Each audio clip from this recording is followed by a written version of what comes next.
Good morning, everyone. So I'm glad so many people are here despite of the bulky title that we had in the agenda. So apologies for that mix-up. So now may I actually present a little bit more of a shorter title. So I would like to introduce a project that we did at our university in collaboration with many people at IBM Böbling, but also other people from IBM working on Snap. So the project has the title MetalFS, near storage operators for CAPI Snap. And before I'm going to dive into all details, I would like to show who actually, what people are behind MetalFS.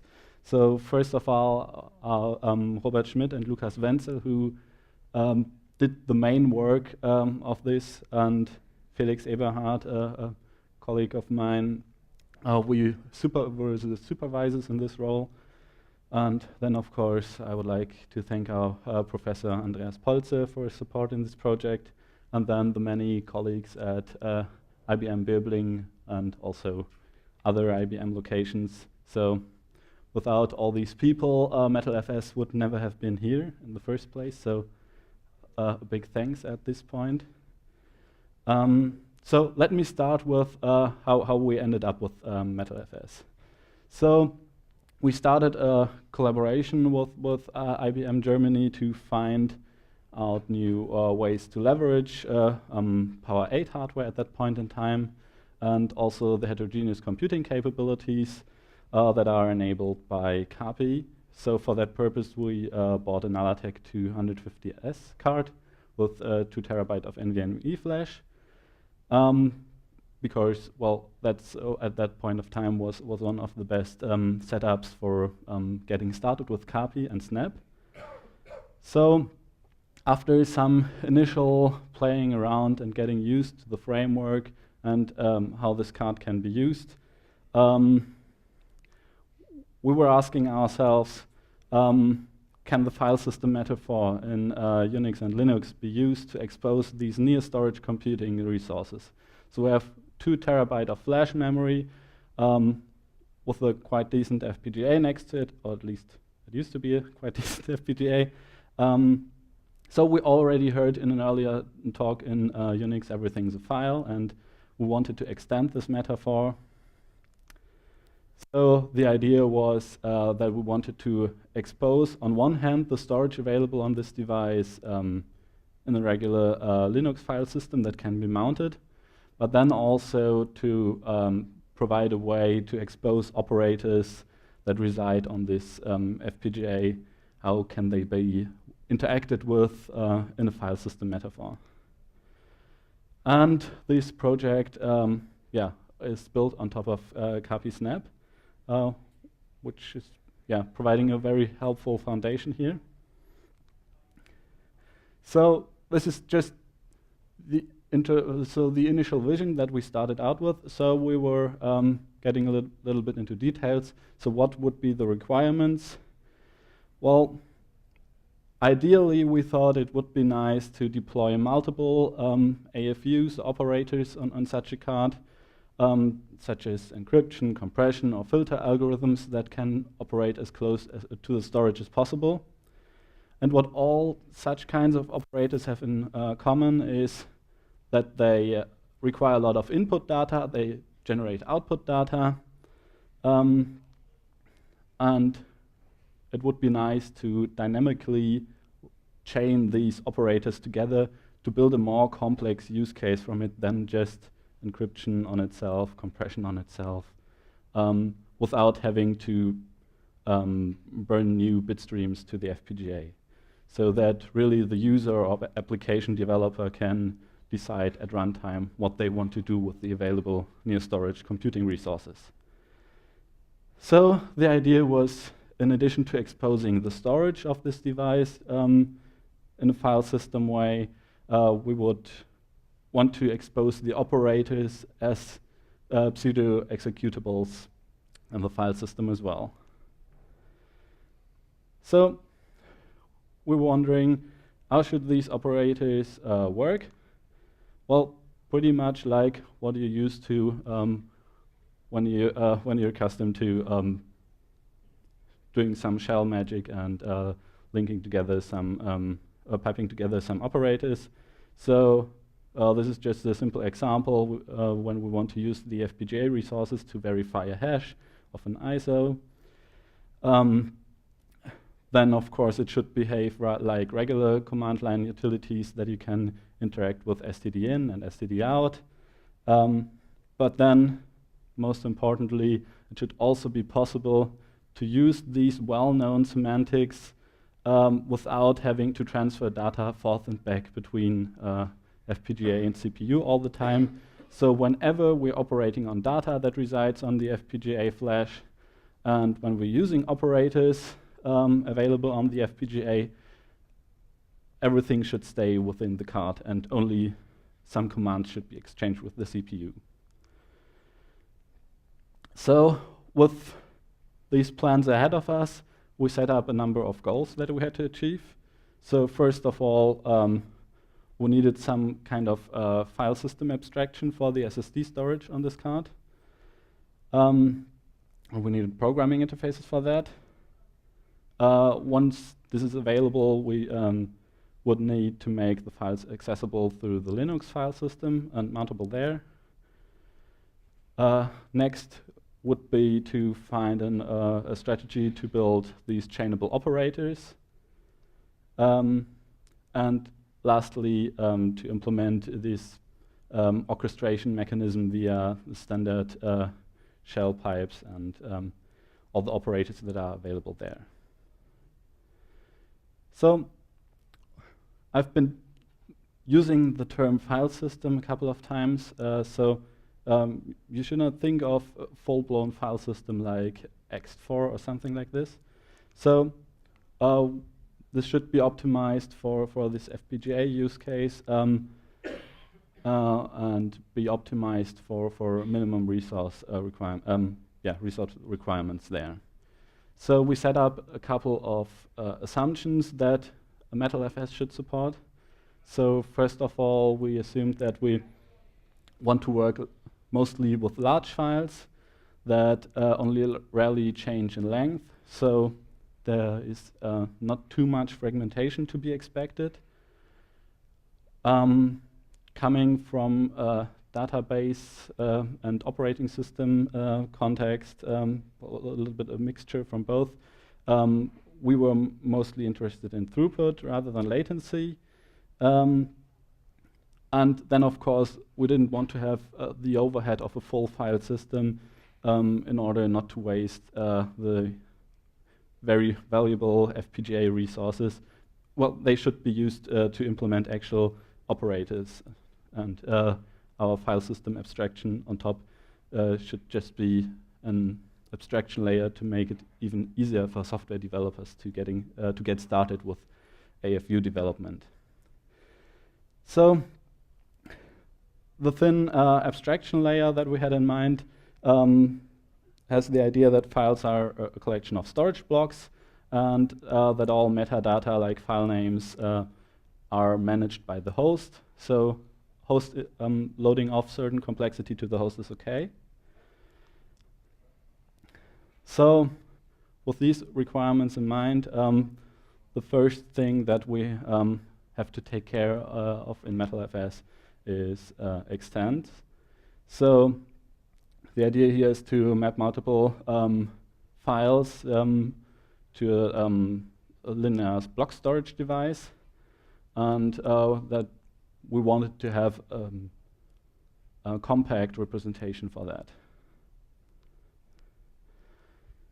So the idea here was to use a contiguous list of extend that identify the first block and the length of a block, and by the order of these extends, when these are reassembled, it gives the content of the file. It yields the content of the file in logical address order. So the first thing we had to build is this mapping logic in hardware. So we were asking ourselves, so we want to support a lot of parallelism so that as much data as possible can be fetched from storage in parallel and be processed on the FPGA. So the first thing was that we were wondering how can we do this translation from logical blocks to physical blocks in a very efficient way. So we came up with this idea that we can do this in parallel by simple mapping logic presented here. So using the length information and the indication of the initial address, we can efficiently compute the offsets of the extents in a quite parallelized way. So here we have this done 4 times parallel, but it can be done even with more instances in parallel if required. And so coming more from a software engineering background, it was very nice that Snap and HLS enabled us to implement this in a quite nice and compact way without having to dig into all the details of Verilog or VHDL. So this is how we implemented the mapping logic. Next, I mentioned that the responsibility for managing metadata is offloaded to the host.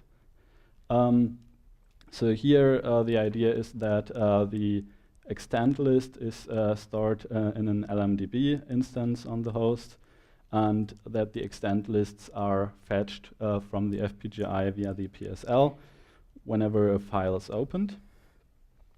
We also thought a little bit about strategies, what happens. So we assumed that changes should rarely happen, but how should we react when changes actually happen? So we laid out some strategies for that as well. So now we were at the point where we have the host side of this metadata store and the FPGA-sided mapping logic that yields us the physical blocks from an extent list.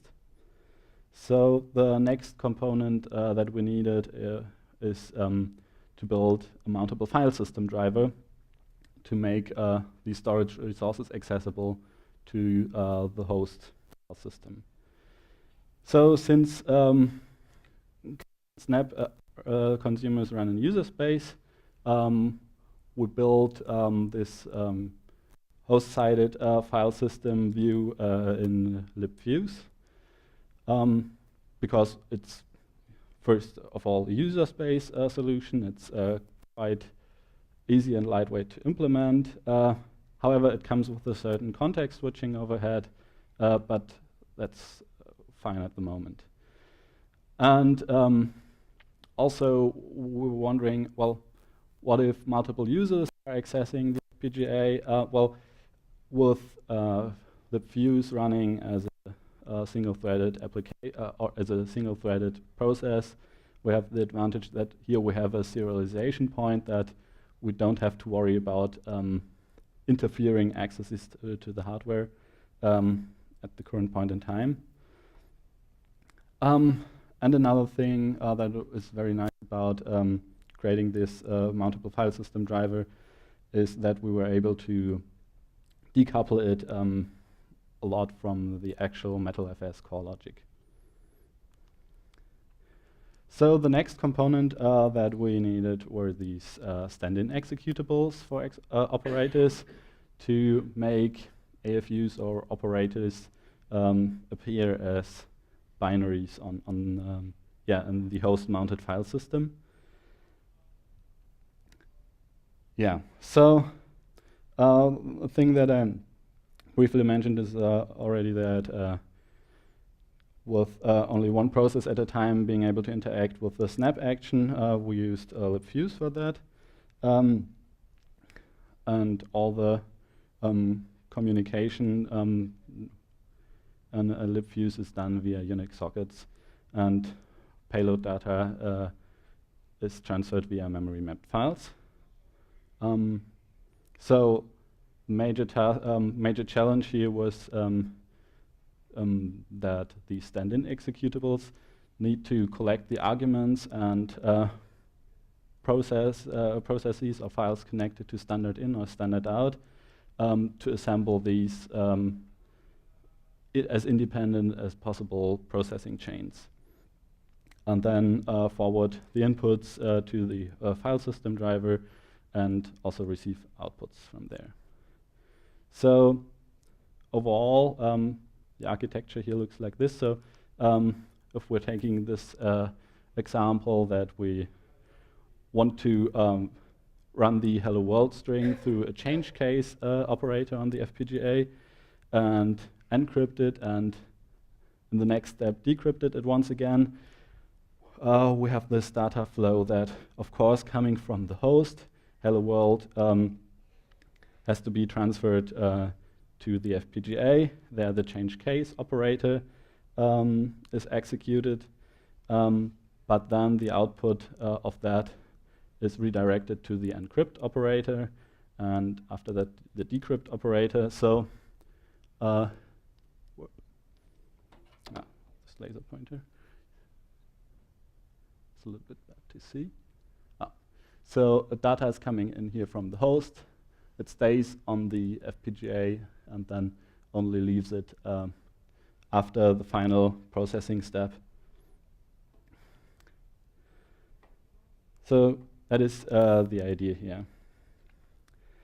And to implement these stand-in executables, we implemented MetalFS in a way that the file system driver has a list of all available operators available in the current bit stream on the FPGA, and that it handles all the I/O requests for these virtual stand-in executables. All these stand-in executables actually point to the same binary, and based on the name of the binary and the program arguments, the file system driver knows how to what operators on the FPGA are intended and how to build up this processing chain. All right. So how does one of these operators look like? If we're looking at the FPGA-sided implementation, here's a little example of this change case example in HLS, where we have an input stream and an output stream, and we're just adding a certain offset here to change the case from well, it's not exactly the change case, but we're adding an offset here. So this is a very simple operator. The question, or the big question now, was how can we actually orchestrate these different operators? How can we move the output of one operator to the input of another? And the magic technology that we also heard a couple of times in the last times, that is the best common denominator, is AXI. So we came up with an architecture where the job interface configures an AXI stream switch based on the actual chain of operators that we configured, or that we issued on the command line. And based on this chain, it configures the AXI stream switch to fetch data from host memory, and the output of that is redirected to the change case operator. The output of that is streamed to the blowfish encrypt and the blowfish decrypt, and the output of that is again streamed back to host memory. So when we're looking back at this example here. So one thing that I haven't mentioned so far. So thus far, we have mainly built our operators in HLS. But theoretically, if you're interested in squeezing the most possible performance out of an operator, it's of course also possible to easily adapt MetalFS that you can integrate Verilog or PL operators. That is one thing, and looking at this architecture, perhaps you might wonder what use cases would we have in mind. So I briefly mentioned that we're interested in both operating systems and in memory processing of large data sets. So ideally, in the long term, on the long term, we would like to implement some kind of database operators like scans or filters, or rather filters, probably near as close as possible to the storage here on the FPGA in order to reduce the amount of data that needs to be moved to the host. So, I mean, even though we have a very nice and fast interconnect with OpenCAPI available in the meanwhile, but we also want to use these resources as best as possible. So that's where we want to go. And to give you an impression how MetalFS looks like in practice, we've prepared a little screencast. So, first of all, this is the to MNT MetalFS. We've mounted MetalFS. So there are two directories. Files is basically just gives you access to the storage, so you can interact from the host with the storage residing on the FPGA card however you like. And then there's the operators directory that holds all the stand-in executables for the operators available on the FPGA.